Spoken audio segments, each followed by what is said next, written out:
Rob from HopZine.com. Thanks for joining me for another video beer review. And this time I will be looking at a beer from the Buxton Brewery in England. As you can see, I'm surrounded by bottles from Buxton. These were given to me by Geiff from Buxton Brewery when I met him at the tap takeover that they did at North Bar in Leeds. So I've got the full 7 beers at the bottle. Actually, there might be one more which I haven't got. But yes, so the beer that I'm going to be looking at in particular today is a bottle of Black Rocks, and that's their black IPA. It's 5.5% beer. I've had it on draft and I was really impressed. Probably one of my favourite ones from Buxton, but I haven't had it in the bottle yet. It says I should kind of chill this down to about 12 degrees. I've probably got around that. I've had it in the fridge for about 45 minutes. So it should be nicely chilled. Yeah, it's nicely chilled, is that? Yeah, really nice, kind of nice branding. It's quite classic kind of ale, English ale, I guess. But also at the same time as that, it's kind of stepping into that newer market. I mean, it's well presented. It's a well presented range of beers. So yeah, I'm just looking on the back here. It's saying there's Columbus, Cluster, Southern Cross hops in this. Really interesting selection. That it's not a not one what's you see bandied around that often. Yes, so let's get this in the glass. So as it pours, it doesn't look that dark, but when it gets in the glass, it always appears a lot darker.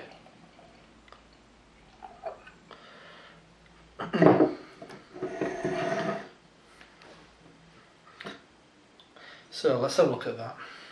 Yeah, so very dark, like a really dark ruby, like a really dark mahogany, pretty black. Does that hold it up to the light? Yeah, it is very dark, but you're getting some hints of kind of really dark ruby around the edges. It's a good looking beer. I mean, it's got quite a creamy looking beige head. Let's give it a swirl, because I can already smell it.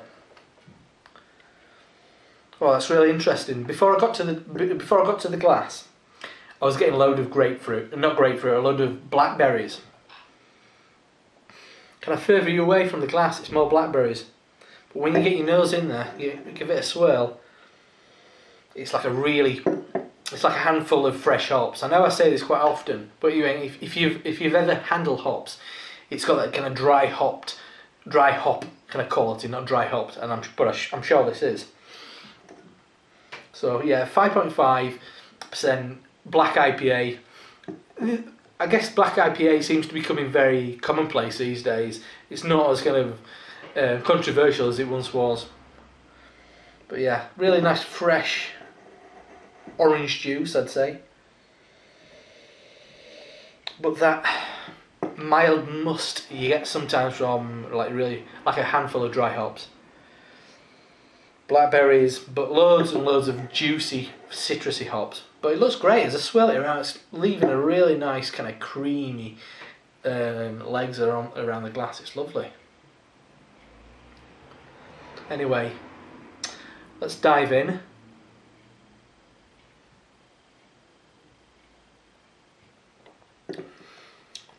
Oh, that's lovely.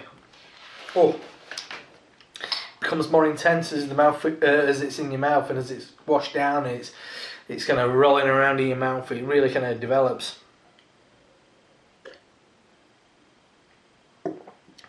At least initially, like quite a tart, pithy orange, lemon juice bitterness, but then it really goes on to that. The black side of it, I guess. One of the tricks of the black IPA is supposedly you don't really leave behind much of those kind of roasted malt flavours, but this does actually. But I don't think that's a bad thing. Everybody's got to do it in their own way.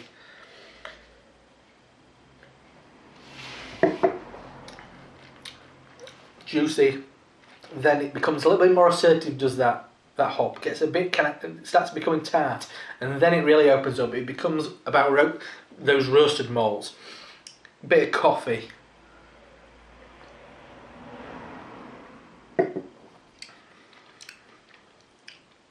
just there. Just after that bit of bite, you get espresso, definitely espresso. And then it goes away. Then when it comes back at the end, there's more of that roasted malt, but then a really, really well-defined, like pinpoint of kind of hops. It just kind of really peaks right at the end.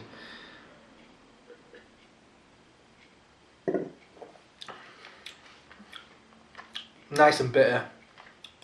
Then that coffee, bit of really, really strong high cocoa value black chocolate in there. And then at the end, it's real crisp and moreish with this little kind of tingle of hops in there. It's a cracker. I really enjoy it. I was gonna make a bold statement about this range of beers then, but I'm gonna leave that until I've drunk them all. It'd be a bit kind of jumping the start, I guess. I mean, I'm getting ahead of myself because I do enjoy this beer. I do enjoy Black IPA, and Black Rocks from Buxton is a real corker. Let's get close to the camera and that. It's a lovely looking bottle. It smells fantastic. It smells like it should do. Big kind of punchy hops. Because the Black IPAs may look like a stout or a porter, but taste like an IPA. And it does that. But I love the way that they're not hiding away from those big roasty flavours, because I love that kind of thing. But it's got those two elements in perfect balance. Big roasty malt, which is really nicely tucked underneath the overriding hop character, which is really, really vital and crisp and punchy. It's a really corking example of this style of beer, and I'm a big fan. Anyway, so the beer that we've been looking at today is a bottle of Buxton Brewery's Black Rocks. Once again, big thanks to Geiff at Buxton. Check them out at buxtonbrewery.co.uk. It's once again a black IPA, 5.5% ABV, and it's one of the best around. It's a relatively young brewery. They've only been going a year and a half, 2 years now, and they're going great guns. I'm a big fan. So yeah, if you see Buxton beers around on draft in bottles, check them out because you won't be sorry. Anyway, I'm Rob from HopZine.com. Thanks for joining me for another video beer review, and I'll see you soon. Cheers.